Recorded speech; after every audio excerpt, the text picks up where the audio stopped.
Como lo habíamos anunciado, está en Aviala Televisión el ministro de Economía, Luis Arce, a quien le damos la más cordial bienvenida. Buenos días, ministro. Gabriel, muy buenos días a los televidentes. Muchas gracias por la invitación. Ministro, usted tiene en Bolivia un nuevo modelo económico, ha sido implementado el año 2006. El mismo ha sido reconocido, venían instituciones internacionales, lógicamente, para hablar de la situación macroeconómica, para hablar del plan de desarrollo. Muchas metas que se tienen, ministro.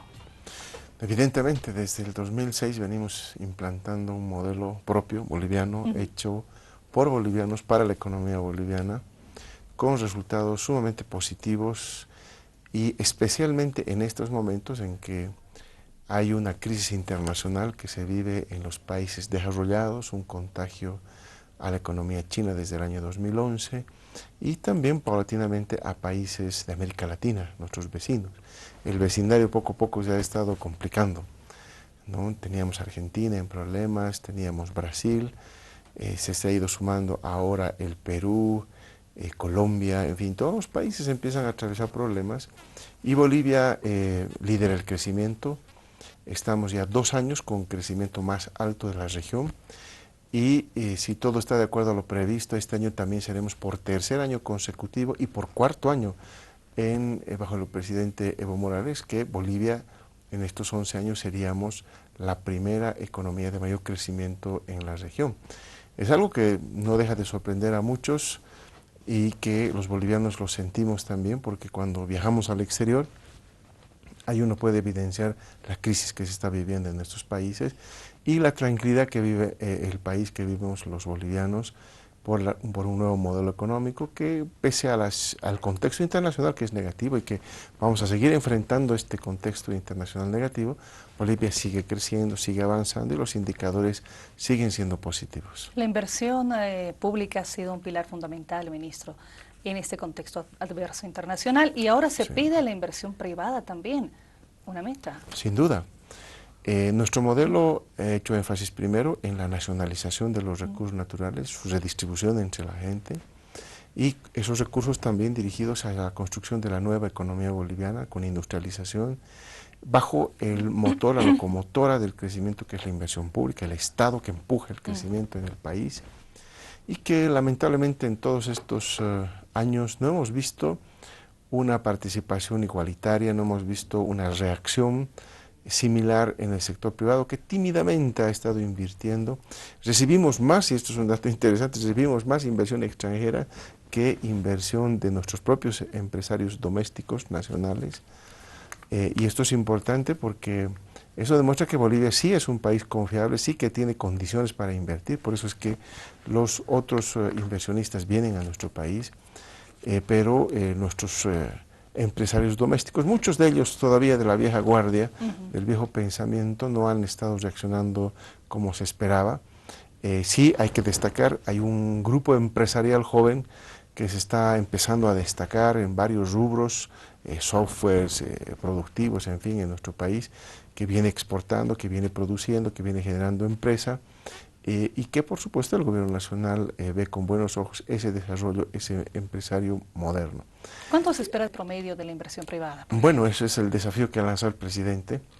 El Plan Nacional de Desarrollo hacia el año 2020 estima una inversión pública de cerca de 48.000 millones de dólares. Y el desafío que les ha lanzado el presidente el día que estábamos aprobando y promulgando la ley del Plan Nacional de Desarrollo, el presidente les conminó a que por lo menos con el 50% de esa inversión pudieran ellos aportar. Estamos hablando, por lo tanto, de cerca de 24.000 millones de dólares en estos 4 o 5 años que quedan. Estamos hablando de cerca de 6.000 millones de dólares de inversión que deberían encarar el sector privado, con las condiciones que hoy tiene el sector privado, ¿no? En su momento el sector privado nos pidió una nueva ley de inversiones, ahí está la nueva ley de inversiones. Nos pidió una nueva ley de arbitraje, ahí está la ley de arbitraje. Nos pidió participar en la aprobación de varias leyes, como la ley de servicios financieros, participó. Y hoy tiene el sector privado, especialmente el tema productivo, las tasas de interés más bajas, las mejores condiciones que nunca ha tenido el sector productivo privado en nuestro país desde que yo tengo uso de razón, desde que estudio economía, que son muchísimos años atrás. Por lo tanto, las condiciones que hoy tiene el sector privado realmente son muy importantes y ahí estamos esperando el cambio de conducta, la nueva dirección que pueda darle el sector privado, invertir, a creer en su país, a generar empleo en su país, a mejorar sobre todo algo que yo vengo discutiendo con el sector privado desde hace mucho tiempo atrás, que es el mejoramiento de la productividad.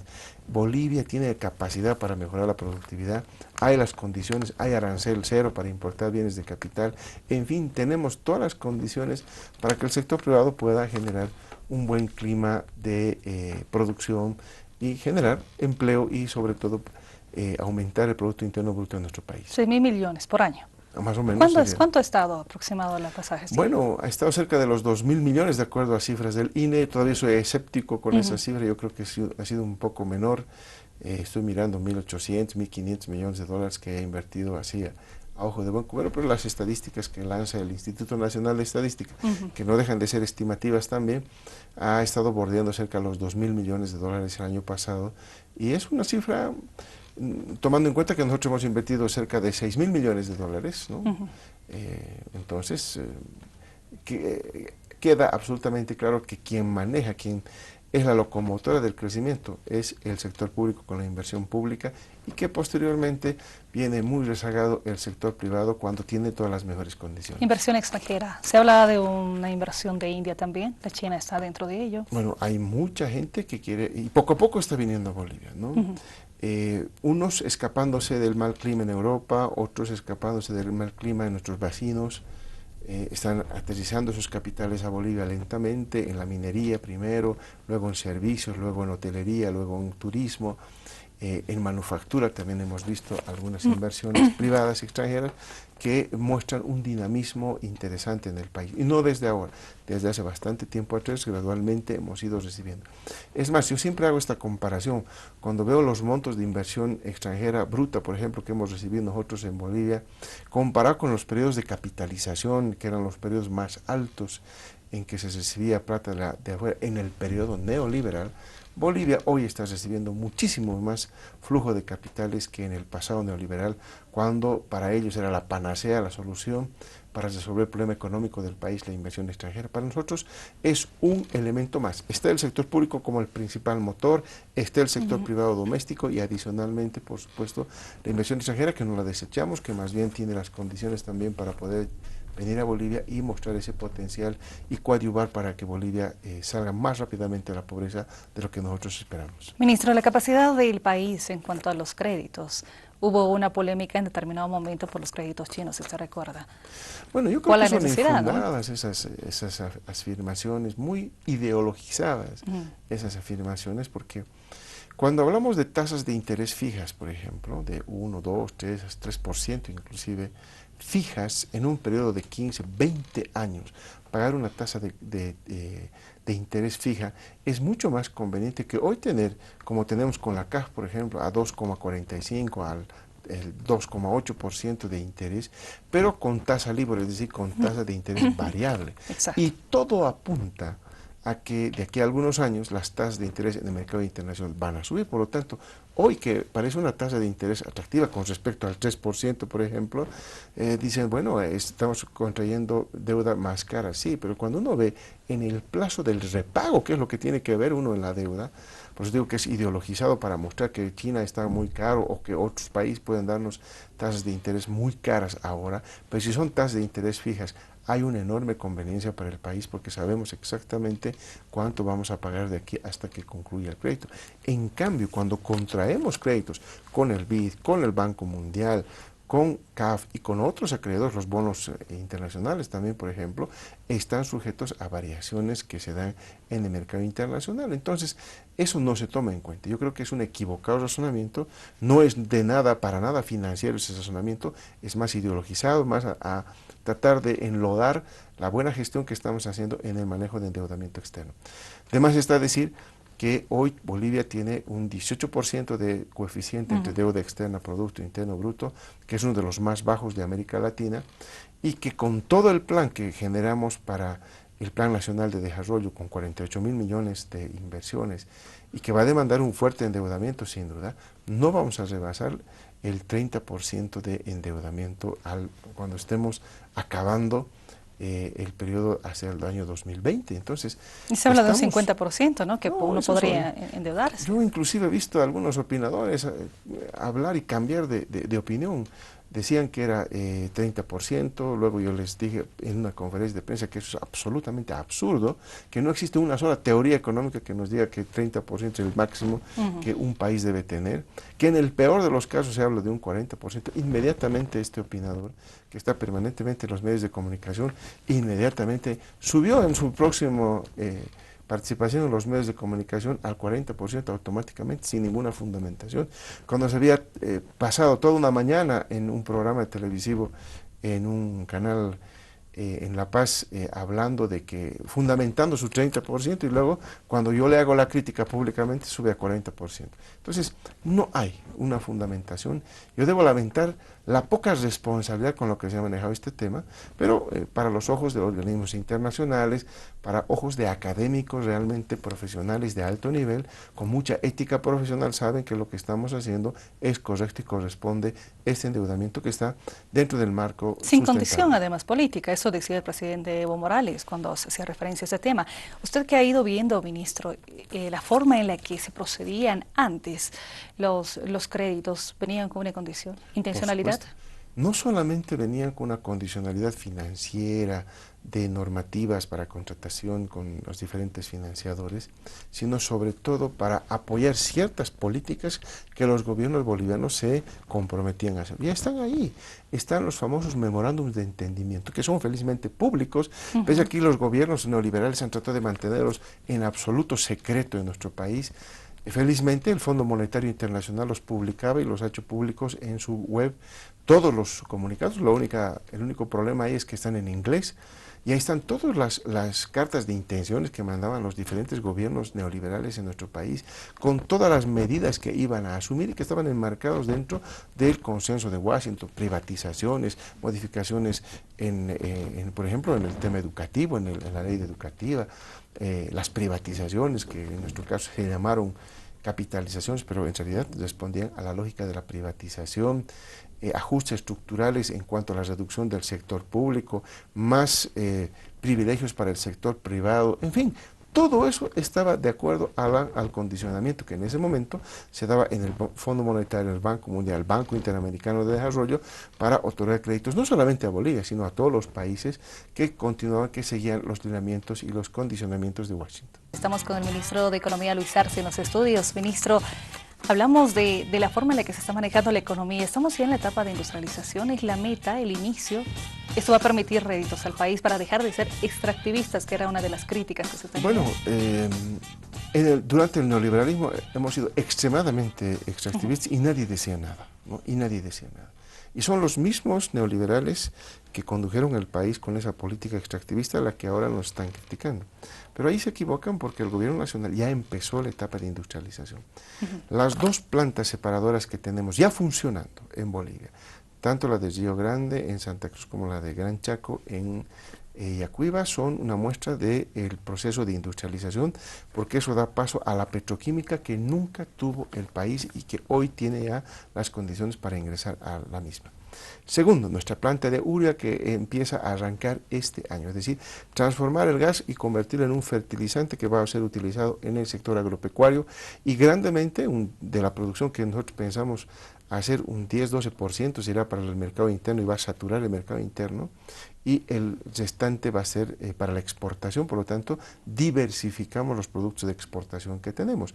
Estamos exportando gas, pero ahora vamos a exportar gas transformado en urea, que es un producto apetecido por muchos países de la región. Entonces ya vamos a diversificar. Hemos entrado francamente al proceso de industrialización. Adicionalmente, no nos estamos quedando en eso. Muy claramente el Plan Nacional está enfocando hacia la electricidad como otro de los elementos dinamizadores de Bolivia. Bolivia, como lo decíamos desde el año 2005 en nuestro programa de gobierno y en los diferentes periodos posteriores, Bolivia tenía que especializarse en alimentos y en energía, y lo estamos haciendo. Tiene la capacidad para hacerlo, tiene ventajas comparativas, dinámicas en alimentos y en energía. Energía para exportar electricidad al Brasil, al Perú, a los países vecinos, porque hoy le exportamos al Brasil gas, pero ¿qué hace el Brasil con el gas que le vendemos? Lo lleva a sus termoeléctricas y genera electricidad para sus industrias. Entonces, ¿por qué no directamente venderle electricidad? Nos preguntábamos. Lo mismo exactamente hace, por ejemplo, la Argentina. Le transferimos el gas y al otro lado de su territorio está agarrando el gas y lo está transformando en electricidad para su población. Entonces, ¿por qué no venderle directamente ya la electricidad? Entonces, eso hemos pensado y ahí están las fuentes generadores que estamos invirtiendo varios millones de dólares para generar electricidad y exportar. Pero no se queda solamente en ese factor tradicional de industrialización, porque no hay un proceso industrializador que no demande cada vez más energía. Una de las características de cualquier proceso industrializador en el planeta es que cuando la industria va creciendo, el consumo de energía eléctrica va subiendo automáticamente. Por eso es que nos estamos abocando, no solamente queremos abastecer esa industria creciente que vamos a tener con electricidad, sino generar para exportación adicionalmente. Pero como decía, esa tradicional forma de ver la industrialización no se queda ahí para el gobierno. El gobierno tiene una visión mucho más amplia. Por ejemplo, lo que va a ser novedoso y donde tenemos que enfocarnos los bolivianos es en el manejo o en la producción de software, en la producción de todo lo que es ciencia y tecnología, que eso sí ya proyecta al país en otra dimensión. Hasta ahora lo que estamos haciendo es hacer lo que los gobiernos neoliberales y muchos gobiernos más antes que los gobiernos neoliberales nunca hicieron en el país, el proceso industrializador típicamente hablando. Pero a partir de eso hay que pensar en un proceso industrializador de informática, científico, y ahí está la ciudadela que vamos a construir en Cochabamba, donde queremos nosotros ser grandes exportadores. En este momento exportamos software, pero queremos ser grandes exportadores de software. Tenemos las condiciones para generar tecnología. Miren, un chip que se produce en Marruecos, que se produce en otro país, utiliza materia prima que puede tranquilamente salir de Bolivia. ¿Ah? El cobre, que son aleaciones que se dan con minerales que tenemos acá en nuestro país, nosotros podemos convertir, tenemos la materia prima y lo que nos falta es generar la capacidad transformadora de esa materia prima para estos insumos que hoy tiene, por ejemplo, la industria informática en el planeta, los electrónicos, por ejemplo, que Bolivia tiene la capacidad de hacer. Es decir, hay que pensar ya en una inserción mucho más grande que va a requerir seguramente mucha inversión en tecnología, y cuando hablo de tecnología no solamente infraestructura, maquinarias, equipos, sino sobre todo en la capacitación del recurso humano, que es quien en definitiva pone el sello de la nueva tecnología en el mundo. Ministro, estos minutos que quedan voy con algunos temas que de repente son diversos, pero me gustaría plantearlos. Uno de ellos tiene que ver con la devaluación de la moneda. Aquí se ha asumido una política, pero surgen algunas observaciones en el sentido de que si esta medida no ha hecho que algunos de los productos se encarezcan. Me refiero, por ejemplo, al conflicto que se tuvo con la leche o con otros productos que sí son bien consumidos. ¿Cómo se puede ir explicando estas observaciones que de repente se hacen por ahí? Bueno, hay que verlo con mucha calma porque si vamos a ver el efecto que tiene la política cambiar en algunos sectores, pueden que haya sido contraproducente, pero la gran mayoría, y ahí es donde apuntamos, porque la política tiene que velar por la mayoría, no por algunos sectores. Entonces, ha sido adecuada, ¿no? Lo que ha pasado en Brasil es una clara muestra, porque cuando empieza a haber problemas en Brasil, lo primero que hace de manera ortodoxa el Brasil es dejar que el tipo de cambio en el mercado, aspecto que nosotros no compartimos, empiece una depreciación muy grande, una devaluación, si usted quiere, muy grande. Y luego eso genera incertidumbre, mayor inflación, porque ahí viene lo que nosotros los economistas llamamos el efecto pass-through, que quiere decir que parte de lo que se devalúa se traslada al incremento de precios. O sea, la devaluación no es gratuita. Las devaluaciones vienen acompañadas de efectos negativos para la sociedad. En el caso de Brasil, otro efecto negativo al margen de los que mencionaba, tiene que ver con la salida de capitales, porque cuando uno devalúa su moneda, hay un incentivo para que los capitales se salgan de esos países, y eso es lo que está ocurriendo en Brasil. O sea, mucho capital se ha salido. En Chile ha ocurrido eso.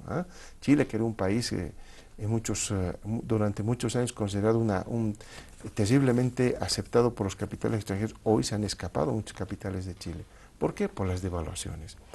Esas devaluaciones que al final han hecho daño, porque al generar inflación, al generar salida de capitales, al generar una desaceleración primero y luego recesión en el caso brasilero, ha generado desempleo, ha generado gente que no tenía fuentes de trabajo, no había ingresos y por lo tanto eso empieza a generar un malestar social y eso ha ido aumentando en la medida. ¿Y todo por qué? En medidas equivocadas. Entonces, ahora el Brasil ha tratado de corregir, el Banco Central ha salido tratando de corregir esa enorme depreciación del real con respecto al dólar, ha caído con respecto a otros meses, pero sigue siendo alto, ya el daño está hecho en la economía.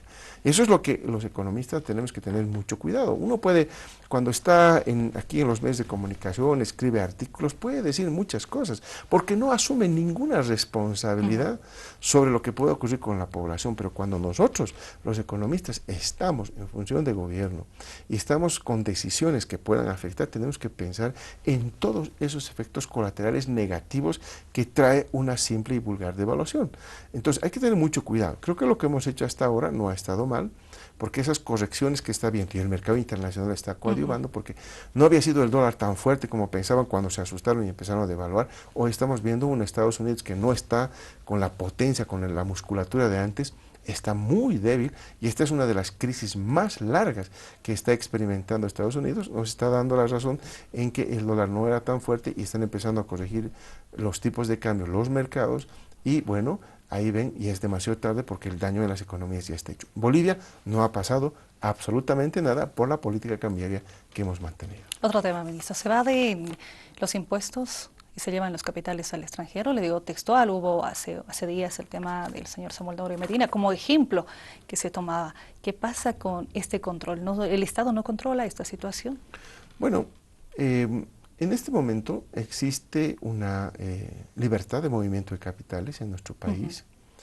En el caso que usted mencionaba del señor Doria Medina, vendió su empresa de cemento, lo hizo a través de la Bolsa de Valores, y la Bolsa de Valores está exenta de impuestos, ¿no? Es lo que por lo tanto ha usado hábilmente el señor Doria Medina para evadir impuestos, y ahí se va la transferencia de las acciones de la fábrica de cementos para la empresa peruana que se la compró.